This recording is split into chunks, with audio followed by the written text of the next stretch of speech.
Assalamu alaikum, assalamu alaikum. Assalamu alaikum, assalamu alaikum. Né, maman la conseillère. Né, maman nationale. Né, maman Africa. Né, maman la voix des sans-voix. Assalamu alaikum. Me malien jena musu berajilon. Malikono ane malikoka. Assalamu alaikum. Ka African dem berajilon. Afrique kono ane Afrique koka. Assalamu alaikum. La parole est à vous, à Kenesigla. Donc, quand bon, anga hagina, quand anga hagina fo, voilà, ou bagi ka hagina, malite jo, malion ko, mokosit na façon jo na on yerate. Donc, anga bon, anga hagina ondi, nous le farla nyoronka, ou rebe jamana tanya. Donc, anga bi barobe jimanka. Anga bi barobe kren le ministre des Affaires étrangères du Niger. Aye walia munta. Aye kumaka munfo anga autorité ma concernant la coopération Mali-Russie. Donc, aka felaye jume, aka hagnan jume, aka miriaye jume oka. Donc, amina bobi ka baroko de campi. Abe woleli ke WhatsApp ka 00223 84 82 65 83.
Comme Ambeya Metoko Mina, RFI Bololoka,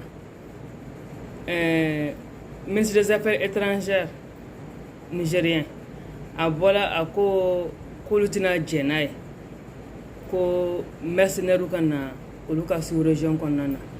no Afrique de l'Ouest, CEDEAO pays konana, donc kolutina jenai, kolutina soama, mercenaire risu kana, donc à propos amaja anga gouvernement koni ye ajabi wa ugagu jabi to ko mina fana jabi le jala ne koni ye parce que gouvernement ko olu ye pays souverain de parce que olu ka yelma horoyan u ya ta depuis 1960 donc olu mogote ku usara mogola no be fe olu mogom nga jeka barake. Donc, n'a pas de lui, ou nous m'avons baraque, ou nous ne baraque, ou nous cassera mort, ta permission t'a mort fait. Quand il sera mort là, à casa, à me faire un baraque, ou nous fait, ou nous y est, ma horia boubolo, donc, ou nous sur l'intermort là, donc, ou nous kataka a fɔ mɔgɔ ɲɛna an bɛ fɛ ani karisa ka baara kɛ ou bien mɔgɔ k'a fɔ olu ɲɛna a ka d'anw ye ani karisa de ka baara kɛ. K'olu fɛ olu ka yɛlɛma hɔrɔnya tɛ olu permettre k'o kɛ bilen tuguni parce que n'i ma ɲɛ k'a fɔ kɔni i ka yɛlɛma hɔrɔnya b'i bolo donc i mɔgɔ tɛ bilen ka se i yɛrɛ i kun ma suru maa kɔrɔ k'a fɔ ko fo ka a ka yamaruya d'i ma k'i ka baara kɛ ni maa wɛrɛ ye ou bien u k'a ka yamaruya d'i ma k'a fɔ taa karisa fɛ yen taa nin dugu in na nin minɛn in san ko non olu fɛ kɔni olu ka yɛlɛma hɔrɔnya b'olu bolo donc a ka d'olu ye olu maa min ka baara kɛ olu n'olu bɛ baara kɛ donc sisan aw ka hakilina ye mun ye o ko in na est-ce que hali n'a y'a sɔrɔ k'an bɛɛ bɛ jɛkulu kelen na est-ce que a ka kan o jɛkulu o jamana kɔnɔden dɔ minisiri ka bɔ k'a fɔ an ka ɲɛmɔgɔw ye ko olu ka fɛla tɛ olu tɛna sɔn an ka ɲɛmɔgɔ ni maa ka taga baaraɲɔgɔnya boloda est-ce que a ka kan wa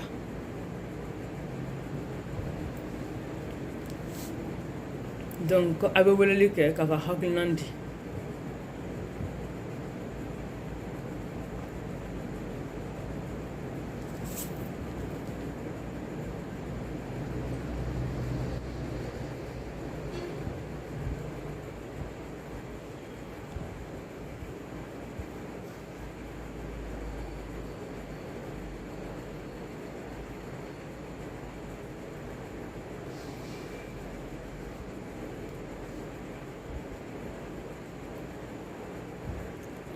Niger président y'a ta kɛ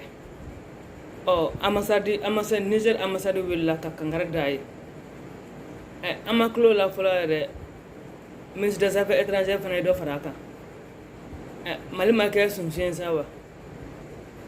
ɲaman bɔn yɔrɔ ni mun y'a ka yɔrɔ fɔlɔ u bɛna ɲaman bɔ a sanfɛ il faut que an ka gouvernement an ka ɲɛmɔgɔ kɔni u k'u jɔyɔrɔ fini ko in na dɛ pour que nin ka k'a fɔlɔ n'a laban ye parce que u man ka sɔn fiyewu ka Mali kɛ ko saya ye mɔnɛ ye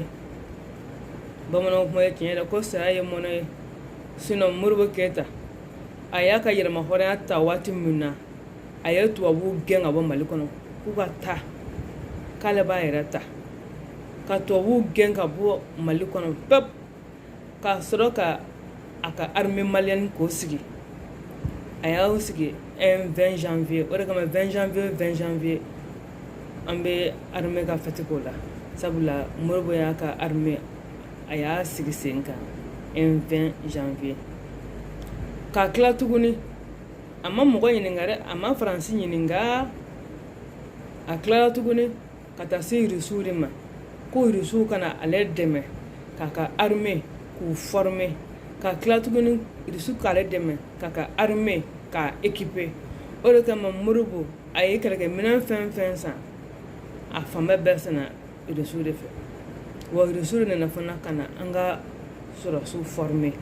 kɛlɛ taabolo ɲuman na Modibo y'o kɛ k'a tila tuguni k'a fɔ tuguni ale taara ka taga convention signer k'a bɛ don CFA la mais a y'a ye k'a fɔ o bɛɛ la ni a donna CFA la o b'a yira k'a fɔ halisa a ka yɛlɛma hɔrɔnya in a ma timɛ a ka indépendance a ma dafa parce que n'i ta t'i ka nafolo ye i ka indépendance ma dafa bien vrai que nin yɔrɔ na a y'a ka indépendance militaire a y'o yɔrɔ ta k'a fɔ ale yɛrɛ b'a ka sɔrɔsiw sigi sen kan olu bɛ Mali la ka na maintenant a ko ka taa wari fana fara o kan ayi a ko donc bien vrai que a ye convention signer mais a tila tun k'a fɔ ko ayi ale tɛ don a la bilen ale b'a ka wari dilan a yɛrɛ ye Modibo y'a ka franc malien dilan o de la donc a ye fɛn bɛɛ a ko tubabuw ma a ye taga n yɛrɛ bɛ se k'an ka jamana lakana a ko tubabuw ma a ka ɲi a ka koloni franc in ale tɛ don a la ale yɛrɛ b'a ka franc malien dilan a y'a ka franc malien dilan o de sɛbɛn donc Modibo ye vraiment Modibo était décidé k'a ka indépendance totale ta totale sur tous les plans Modibo Keyita u nana ka na Musa nɛgɛ k'a bila a la Musa y'a faga Musa ye Modibo faga dɔ u ye Musa nɛgɛ Musa ye franc malien bila ka taa don CFA la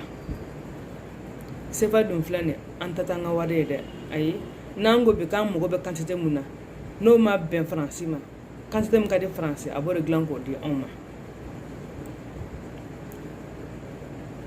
hali n'i ko k'i bɛ taa minɛn san kɔfɛ f'i k'i sara faransi la ni m'i sara faransi la dɔrɔn n'a bɔla kalama a b'a tiɲɛ nin fana mun filɛ nin ye sisan ka kɛ tan k'an ka taa irisiw wele ka na aw de ko k'aw bɛ taga c'est une coopération entre le Mali et puis la France aw de ko k'aw y'o coopération k'aw y'o wuli ka bɔ yen donc ko a bɛna aw ka effectif réduit a bɛ taa Niger ka taa aw sigi yen ni anw wulila ka taa se irisi ma ko irisi ka na anw lakana o kuma caman kun ye jumɛn ye k'a bɔ k'a fɔ ko c'est des mercenaires Niger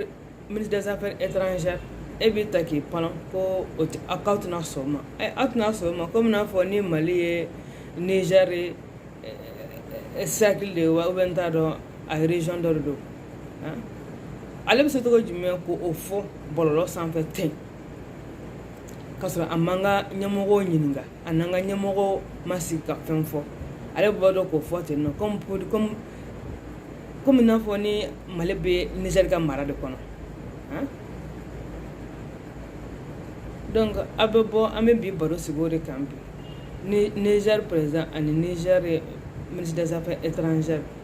u ye kumakan mun ta ka Mali sɛgɛrɛ aw ka fɛɛrɛ ye jumɛn ye a ko la aw hakilina ye jumɛn ye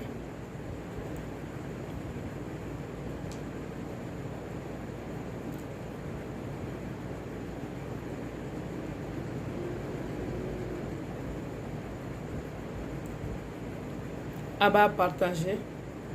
k'a liker k'a commenter awɔ a b'a partager k'a liker k'a commenter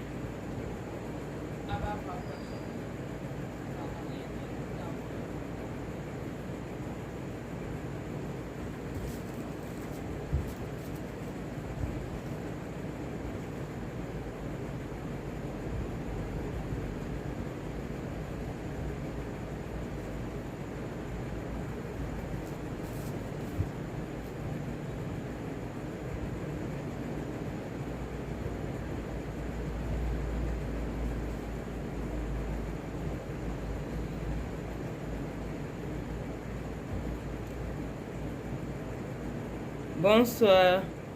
Moussa Biligoro, bonsoir à toi. Doumia Gaussou, bonsoir.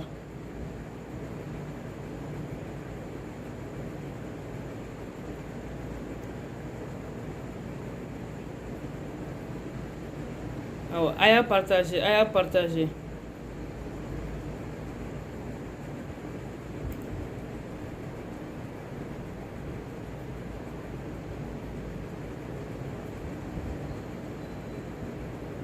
A y'a partagé, a ka like.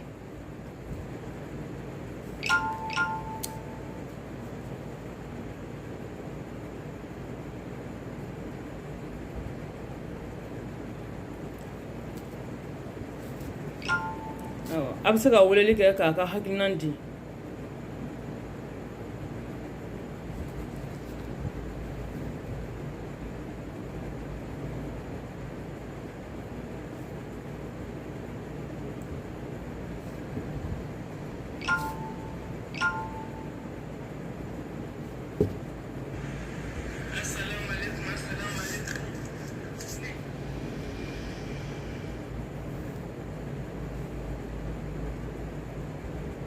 A y'a partagé, a ka like.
donc k'a ka hakilina ye jumɛn ye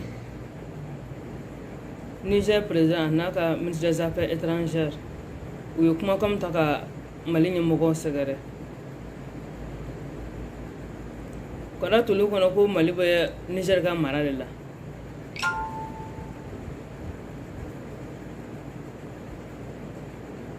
hali ni ma ɲɛ k'i bɛ bɔ ka kuma o k'a sɔrɔ i n'u n'an ka ɲɛmɔgɔ sigila fɔlɔ ka kuma mɛ ka sin ka bɔ ten nɔ k'a fili fiɲɛ fɛ ten nɔ komi n'a fɔ faransaya kɛ cogo min na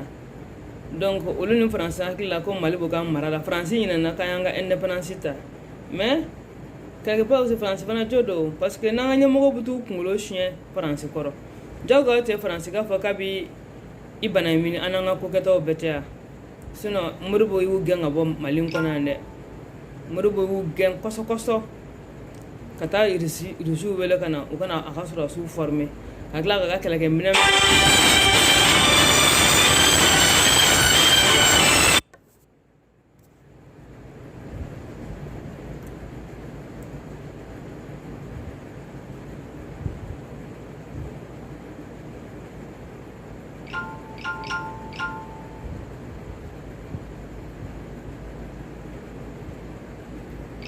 a ye weleli kɛ a k'a ka hakilinaw di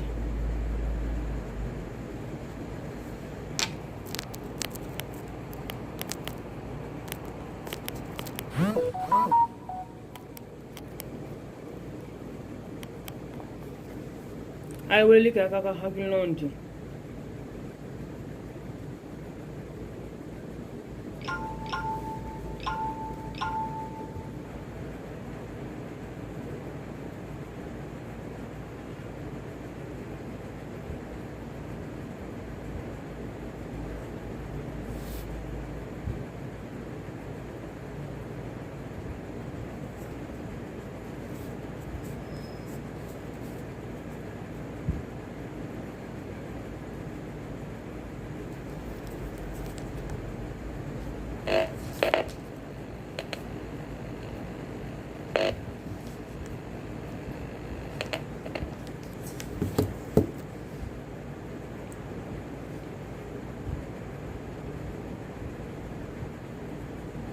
sinon Modibo Keita ye tubabuw gɛn k'a ka sɔrɔsiw k'a ka armée former a y'a ka armée sigi sen kan a taara irisiw fɛ yen ko irisiw kana ale ka armée former u ka kɛ kɛlɛkɛmasa ɲɛnama ye ka tila k'a ka kɛlɛkɛminɛnw bɛɛ san irisiw fɛ Musa fana continué o kelen de la k'a ka kɛlɛkɛminɛnw san irisiw fɛ donc mais démocratie de nalen mun kɛ o bɛɛ dabila la démocratie la classe politique u y'o bɛɛ dabila ka tila tuguni minɛn tun b'an bolo k'o minɛnw bɛɛ jeni k'a minɛn dɔw kɛ je ne sais pas quoi a filɛ bibi in na Niger tun bɛ siran Mali ɲɛ cogo min na Niger Mali tun bonyalen bɛ sous région kɔnɔ sisan n'a fɔra ko sisan nɔ ko Mali de kɛlen sa sununkun ye bɛɛ b'a ka ɲaman furan ka na a bɔn an sanfɛ il est temps que an ka réagir dɛ il est temps k'an ka réagir tiɲɛ ye CEDEAO ye tiɲɛ CEDEAO kuma ye tiɲɛ i yɛrɛ ye tɔn mun sigi n'a fɔra ko o tɔn ni gɛlɛya bɛ e kan olu ka sira t'o la dɛ k'olu ka hakilina ko fɔ de ka bato jagoya la ne ma nin faamuya dɛ fiyewu parce que ne hakili la quoi n'a ma ɲɛ ko tɔn sigila tɔn kan ka sigi dugudenw de kama mais CEDEAO tɔn an ɲɛ b'a la k'a fɔ tɔn in sigilen don ka ɲɛmɔgɔw yɛrɛ de ka fanga k'o protéger mun ka di ɲɛmɔgɔ ye u b'o kɛ foyi tɛ bɔ a la mais ni kalalen sɛmɛna ɲɛmɔgɔ min na dɔrɔn olu bɛ wuli ten nɔ ka yɔrɔ bɛ kɛ mankan ye donc k'a ka bɔ k'a ka hakilina di aw ka hakilina yɛrɛ ye jumɛn ye o la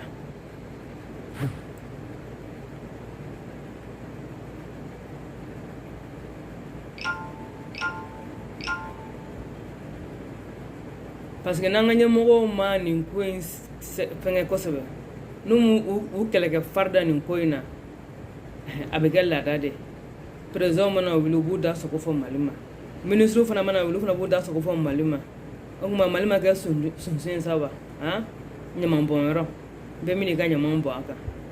donc fo nin ko in ka se sinon Modibo tile la mɔgɔw tun bɛ siran Mali ɲɛ dɛ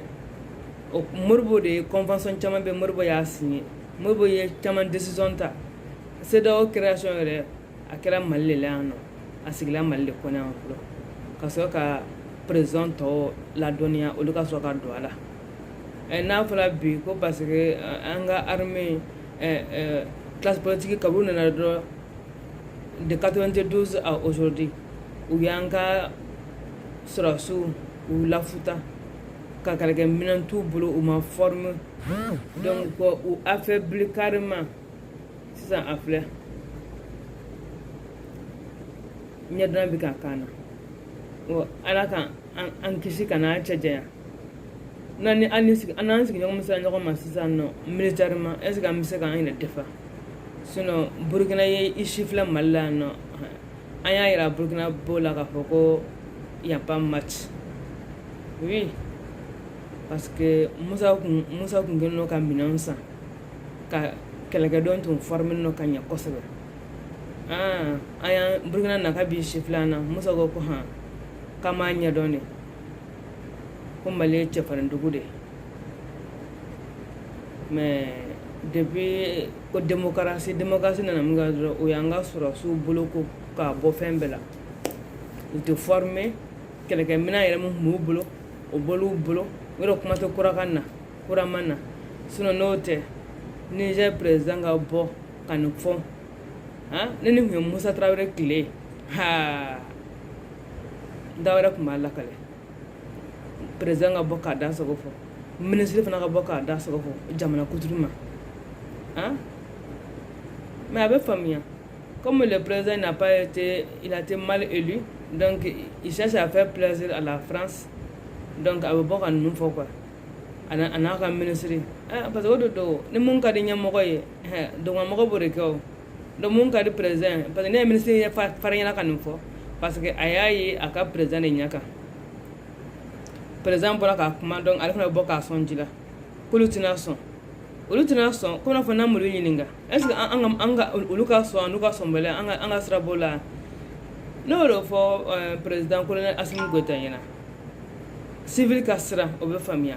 mais militaire ka sira ne tɛ se k'o faamuya dɛ sɔrɔsi ni sira n tɛ se k'o faamuya cogo si la donc il faut que an ka taa nin contrat in hali n'a sɔrɔ a ŋaniya tun t'u kɔnɔ nin waleya minnu tara ka Mali sɛgɛrɛ tile fila in na u kan ka taa nin contrat in u t'a signé a mana kɛ mercenaire fɛn fɛn ye an ɲɛ bɛ France ka mercenaire dɔw u bɛ ka mun kɛ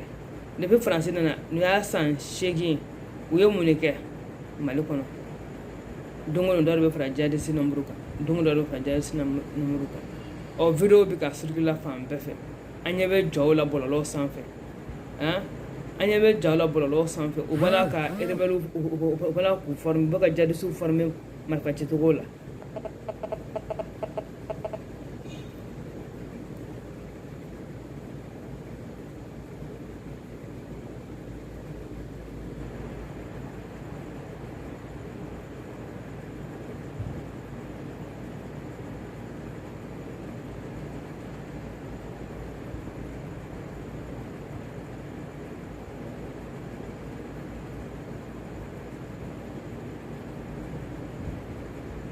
donc k'a ka weleli kɛ a k'a ka hakilinaw fɔ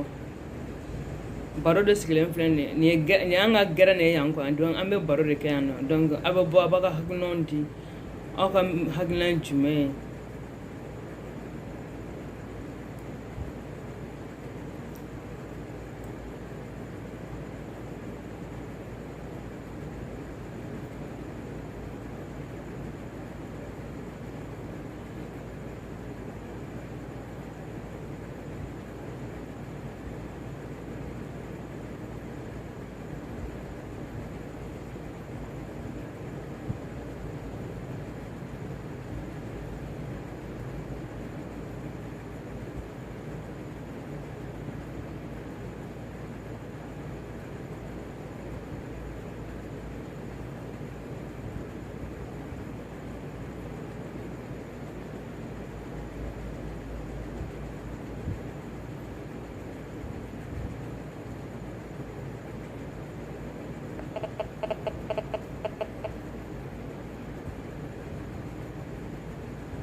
k'a bɔ k'a ka hakilinaw fɔ a bɛ weleli kɛ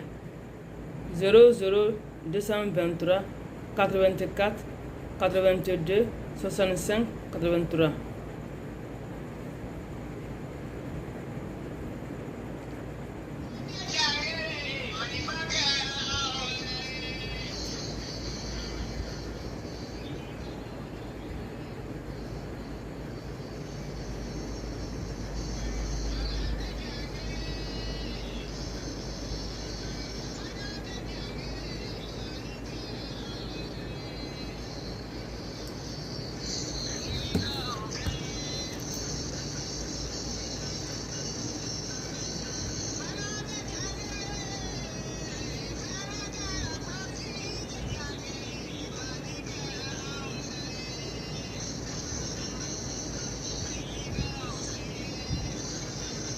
Tiɲɛna Modibo tile kɔnɔ Mali kun y'an ta ye dɛ parce que Modibo ye tubabuw gɛn a ye tubabuw gɛn k'a ka armée sigi sen kan ka taa irisiw wele u ka n'a ka armée a ka militaires former ka tila k'u équiper a ma permission ɲini Faransi fɛ a ma permission ɲini CEDEAO fɛ a ma permission ɲini Union africaine fɛ hey n'i kɛra ɲɛmaa ye dɔrɔn i k'i yɛrɛ assumer a banna ɲɛmaa bɛ yɛrɛ assumer de dɛ an ka indépendance dila an ma n'o ye tiɲɛ ye k'an ka indépendance dila an ma k'an y'an ka yɛrɛma hɔrɔnya ta k'o ye tiɲɛ ye an mɔgɔ foyi tɛ ka taga a fɔ an bɛ taa an yɛrɛ kuma suru Faransi ye n'a ma bɛn o ma dɔrɔn u bɛ taa dɛ n'a ma bɛn o ma dɔrɔn u bɛ taa de voilà parce que an bɛ jɛ ka baara kɛ de bɛɛ b'i ta de sɔrɔ a la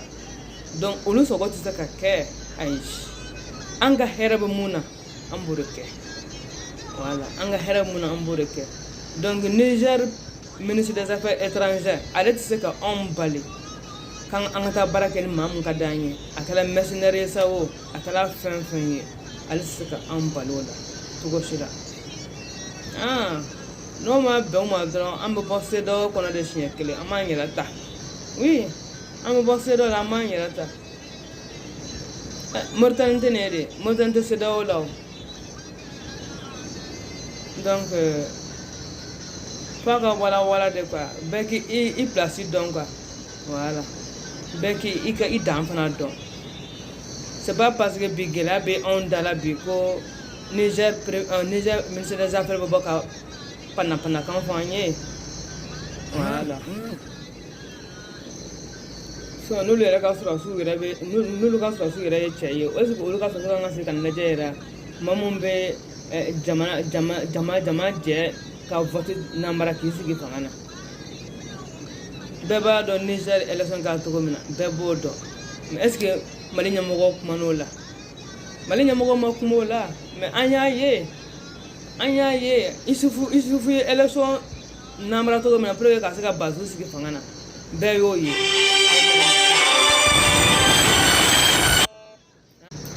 donc c'est pas la peine u k'a fɔ k'u bɛna ka na a fɔ k'u bɛna u nɛn kala anw ta la yan nɔ alors que sisan anw y'a ye sisan nɔ Isufu ye élection organisé cogo min na ka se ka Bazoum sigi Nigériens kunna wajibi ka opposition intimider wajibi an y'o ye sisan nɔ mais est-ce que an ka ɲɛmɔgɔw kuman'o la wa est-ce que an ka ɲɛmɔgɔ ye fɛn fɔ o la wa donc k'a kɛ comme n'a fɔ olu ka ko bɛɛ ka ɲi nɔ defe t'olu fɛ yen nɔ adamaden yanni ko yanni ka i sigiɲɔgɔn ka bulonda furan k'i yɛrɛ ka bulonda furan fɔlɔ parce que an bɛɛ ɲɛ bɛ ɲɔgɔn na koyi an bɛɛ ɲɛ bɛ ɲɔgɔn na CEDEAO ɲɛmɔgɔ minnu bɛ ka ta ka pɛrɛnkɛ ta nɔ n'u bɛna Mali la n'u bɛ taa Niger an y'a ye tuma min na olu tun bɛ fanga na u ye mun k'u fanga na an y'o ye donc minnu bɛ fanga na sisan fana présentement an ɲɛ b'u ka fanga kɛcogo fana na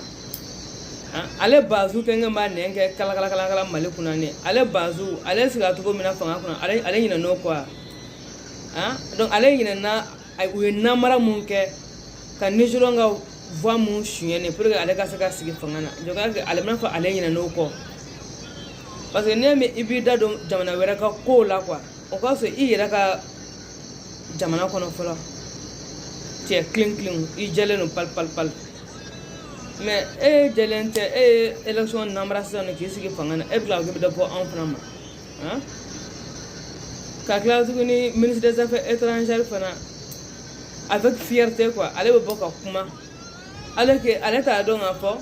Bazoum y'ale kɛ ministre des affaires étrangères Bazoum a gagné élection na élection namarala de ka di Bazoum ma donc Bazoum namaralen sigilen o y'ale fana namara k'ale fana sigi ten donc olu bɛna mun de fɔ Mali ye olu bɛ se ka mun de ta ka Mali sɛgɛrɛ ni kuma ka di n da ye dɔrɔn n bɛ kuma o tɛ nin ye olu yɛrɛ b'a dɔn tigi Mali bɛ olu ni san cɛ parce que maa min ye coup d'état électoral kɛ ani maa min ye coup d'état militaire kɛ aw bɛɛ fa kelen ba kelen oui a bɛɛ fa kelen ba kelen coup d'état électoral o coup d'état constitutionnel o coup d'état militaire o a bɛɛ ye coup d'état a bɛɛ de coup d'état ye donc si ma fisa ni si ye donc olu bɛ bɔ k'u bɛ mun de kuma fɔ k'olu bɛ kuma u bɛ mun de fɔ Mali ma olu bɛ se ka exemple jumɛn kɛ ka yira Mali la an y'a ye sisan nɔ élection siyɛnna olu fɛ yen nɔ donc yani i ka na i sigiɲɔgɔn ka bulonda fura i bɛ t'i yɛrɛ ka bulonda fura quoi o de cɛ ka ɲi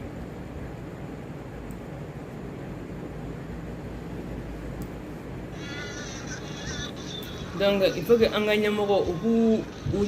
jɔyɔrɔ la quoi nin contrat in kɔni u ka taa nin signer k'a yira Niger président ni Niger premier ministre la ko an ma ni mun ka d'anw ye an b'o de kɛ an tɛ taa permission ta maa si fɛ yen nɔ k'a fɔ k'an bɛ fɛ ka nin fɛn bolo da an ka jamana kɔnɔ an ka jamana on est souverain le Mali c'est un état souverain an ka yɛrɛma hɔrɔnya an y'a ta donc a ma se an ka taa maa si fɛ yen nɔ k'an bɛ t'i ɲininka k'an bɛ fɛ ka nin ko in bolo da e ko cogo di voilà an ka sa tɛ mɔgɔ si ka hakilina na ni mun bɛnnen don an ka jamana kɔnɔdenw ma an b'o de bolo da fo an ka ɲɛmɔgɔw k'o de yira quoi ka taa ni contrat in signer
bazu kan dongilin kora ka de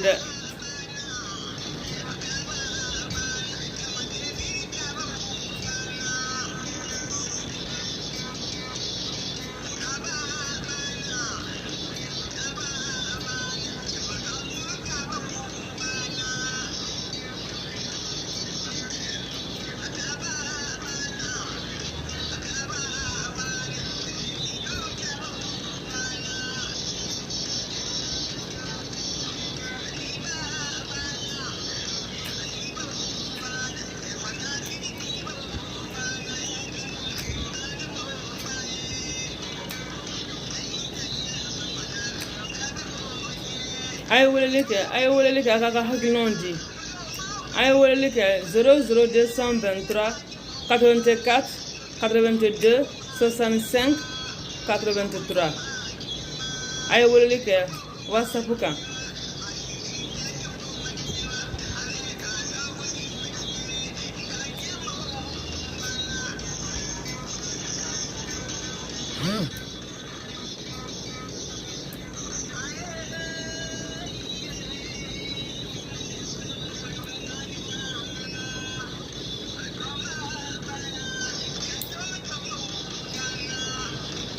abana de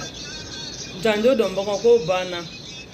mani mamman kane bazmana ko tende donc il faut que Assimi Goïta ka ira de Niger président Niger ministre des affaires étrangères la ko mani mamman kan il faut que Assimi ga irula de kuma ko mani mamman kan de aller sur la site de wa aller Jaman ale be jamana mo no Mali ga yira ma hore ba bro de 1960 donc en temps kungulo chien français de ou bien ka tan kungulo chien nye mo go bere de ka fuka mina ninge ke ko to godi masaka do ka ta ko masaka do na amna ninge ko to godi mne mna ninge ko to godi e bi se ga ke boyan ko na me ka ke wajibi e o ka adet na so ko olutina naso mercenary kana efina so mercenary kana asebe yede ebe yininga ko mo bomo ko to ko mo dati bale ka da so fo mo dati bale ka da so fo don dati ko ne abada so fo me abna la mesa tuna la mesa wo kuma bo yoro de kan so na le tuna se ka on bale ka ke donc an na se ka le bale ka da so fo alfa tuna se ka on bale ka an jan ko ke mun ka da onye o de be ke voilà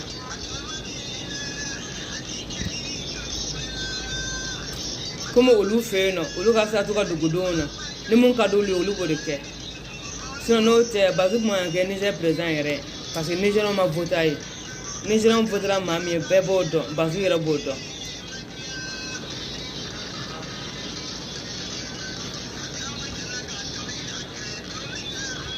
kunye ga tisu nyon ka blonda fra kiki yera ta fra folo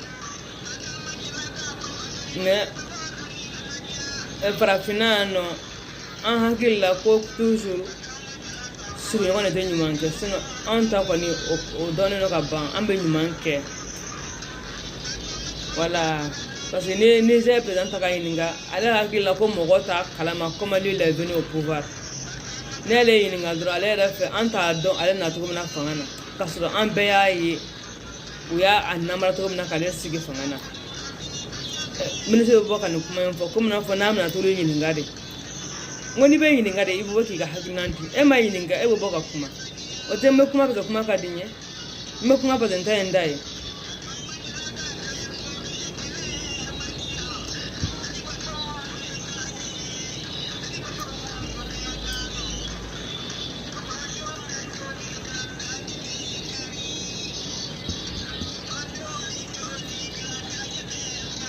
aka wala ke aka ka hakinanti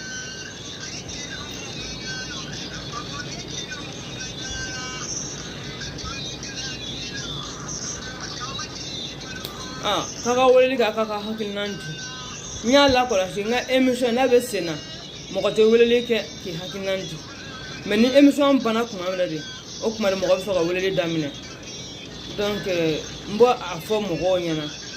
émission numéro ndila de ka wala ke émission ne konnana wala an go fo ɲɔgɔn ye an ka nɔgɔ b'o la numéro in dila de ka weleli kɛ émission in kɔnɔna na ni émission in banna dɔrɔn weleli jɔlenw ye fana wala fo émission wɛrɛ mais émission bannen kɔ ka sɔrɔ ka na weleli kɛ ne nana sisan de dɛ e ka émission i ko tan non ni émission banna dɔrɔn numéro in tɛ ta bilen tuguni voilà donc fo fana parce que n'i y'o de lakɔlɔsi i b'i ka émission kɛnɛ sigi mati kuma mais n'i y'a fɔ ko émission banna o kuma de sa mɔgɔ bɛ sɔrɔ ka weleli daminɛ donc ni émission banna dɔrɔn weleli bɛ jɔ o fana o yɔrɔ la yen nɔ donc weleli tɛ kɛ fo émission wɛrɛ voilà donc an k'o fɔ parce que baara bɛɛ n'a ka sariya don awɔ baara bɛɛ n'a sariya don émission in b'a daminɛ 20h a bɛ ban 21h voilà a b'a daminɛ 20h a bɛ ban 21h la parole est à vous ko kuma dila aw ma donc ni kuma dil'i ma i ka hakilina i b'o de fɔ voilà donc la parole est à vous kuma dila aw ma k'a ka hakilinaw fɔ aw ka hakilina ye mun ye aw ka miiriya ye mun ye mali ko in na jamanajɔ ko in na aw ka hakilinaw fɔ o de la donc ka sigi ka baro kɛ ka ɲɔgɔn kunnafoni voilà donc o de émission bi yɛrɛ ye an bɛ ɲɔgɔn kunnafoni e ka hakilina ne ka hakilina n'o farala ɲɔgɔn kan a ka ca ala fɛ jamana bɛ jɔ voilà donc émission yɛrɛ sigikun y'o de ye an k'an ka hakilinaw fɔ k'an ka miiriyaw da ɲɔgɔn kan ka ɲɔgɔn bilasira voilà la parole est à vous kuma dila aw ma k'a ka hakilinaw fɔ la parole est à vous kuma dila aw ma k'a ka hakilinaw fɔ mali ko in na jamanajɔ ko in na ani farafinna voilà parce que farafinna fana sɛgɛnnen an k'a fɔ an ka ɲɛmɔgɔ ninnu farafinna bi ayi se ka décision foyi ta ko fo faransi a bɛɛ faransi de manière que CEDEAO filɛ Union africaine filɛ o kɛlen y'o fɔ ko faransi ka bolofara k'a sigi n'a bɛ fɛ sisan nɔ ka pression kɛ maa mun kan a bɛ CEDEAO wuli ka bila o tigilamɔgɔ la ni e bɛ fanga na sisan ne ka fanga man di faransi a bɛ CEDEAO wuli ka bila i la coup-d'état bɛ ka kɛ ko mun na coup-d'état bɛ ka kɛ mais o bɛ ka constitution falen fɛn tɛ fɔ o la o bɛ dugudenw ka voix suɲɛ fɛn tɛ fɔ o la mais ni coup-d'état militaire de kɛra o bɛ sɔrɔ ka kuma sinon coup-d'état militaire o coup-d'état constitutionnel o coup-d'état électoral o nin bɛɛ ye coup-d'état de a bɛɛ ye fa kelen ba kelen donc maa mun ye a ka constitution yɛlɛma pour que a bɛ se ka to fanga na o fana ye coup-d'état de kɛ maa min y'a ka dugudenw ka voix suɲɛ pour que ale bɛ se ka sigi fanga na o fana ye coup d'état de ni fɛn fɛn ma kɛ sariya kɔnɔ o bɛɛ ye coup d'état de donc olu bɛ coup d'état militaire de condamné mais o tɛ coup d'état tɔw condamné pour quelle raison aw bɛ coup d'état militaire de condamné mais coup d'état constitutionnel a t'o condamné coup d'état électoral a t'o condamné bɛɛ dun b'a dɔn Niger Bazou Nigériens m'a ta Nigériens m'a mun ta o ma sigi fanga na Bazou kun ye Isufu ka fɛngɛ de ye candidat de donc u y'a Bazou jagoya sigi Nigériens kunna e yɛrɛ qui n'est même pas légitime e bɛ tila ka Bazou k'e bɛ kuma Mali ka kow la nin tɛ mɔnɛ dan ye sa nin tɛ mɔnɛ dan ye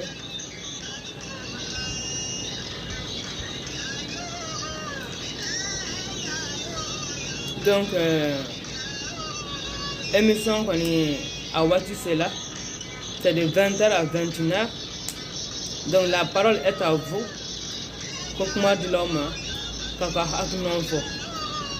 donc heure sela mais a ma bɔ k'a ka hakilinaw fɔ mais n b'a ɲini kɔni n filɛbagaw fɛ k'a ɲini kanubagaw fɛ émission bannen sincèrement parler émission bannen numéro in dila de émission de kama voilà an ka sigi an ka fɛɛrɛw yira ɲɔgɔn na an ka sigi an ka hakilinaw yira ɲɔgɔn na an k'an sigi an k'an ka miiriyaw yira ɲɔgɔn na donc numéro in dila o de kama maintenant ni émission in banna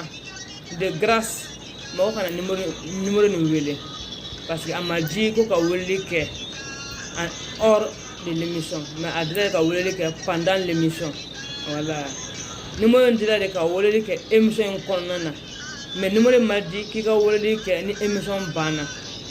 voilà mɔgɔ tɛ bɔ dunun kɔrɔ ka ti i kɔnɔ kongo kɛrɛfɛ voilà i tɛ bɔ dunun kɔrɔ ka ti i kɔnɔ kongo kɛrɛfɛ émission bannen ka sɔrɔ ka na ni wele madame i ka émission ka di dɛ ni a ka taa ka o kuma k'a b'a hakilina fɔ ça ne marche pas i ka hakilina bɛ fɔ de émission de kɔnɔna na ni émission banna dɔrɔn fo émission wɛrɛ parce que a bɛ sigi don o don lundi kana bila samedi la à partir de 20h a bɛ datugu 21h donc n'a datugula 21h i bɛ o dugusajɛ kɔnɔ ka na participer émission na émission kɔnɔna la numéro in bɛ wele mais ni émission banna dɔrɔn numéro in tɛ wele bilen tuguni fo émission wɛrɛ voilà donc n m'o faamuyali o fɔ n kanubagaw ye ani n filɛbagaw ye numéro in dila de ka weleli k'a la émission de kɔnɔna na mais ni émission banna dɔrɔn wele tɛ se ka kɛ bilen tuguni voilà donc RC la donc an bɛ bi taa ɲɔngirinya k'a ɲini ala fɛ ala ka sini fara an si kan sini o fana n'a ka thème kura don ni ala na kira sɔrɔ an ma mali ko in tɛ yan an bɛɛ jɔyɔrɔ b'a la anw ne fana mana an sigi k'a walawala k'an ka hakilinaw yira ɲɔgɔn na a ka ca ala fɛ ɲɛmɔgɔ b'u ka tɔmɔta tɔmɔ la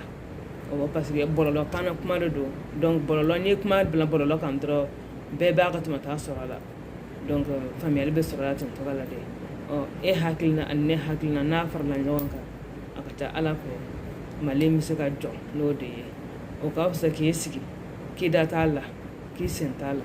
n'a cila a bɛ ci k'i t'a kɔnɔ dɛ n'a jɔla fana a bɛ jɔ k'i t'a kɔnɔ dɛ donc fɛn b'a to a bɛ jɔ parce que o de nafa bɛ se an bɛɛ lajɛlen ma donc ni fɛn b'a to a bɛ jɔ an bɛɛ ka na n'an ka miiriya fitinin fitinin ye pour que a bɛ se ka jɔ donc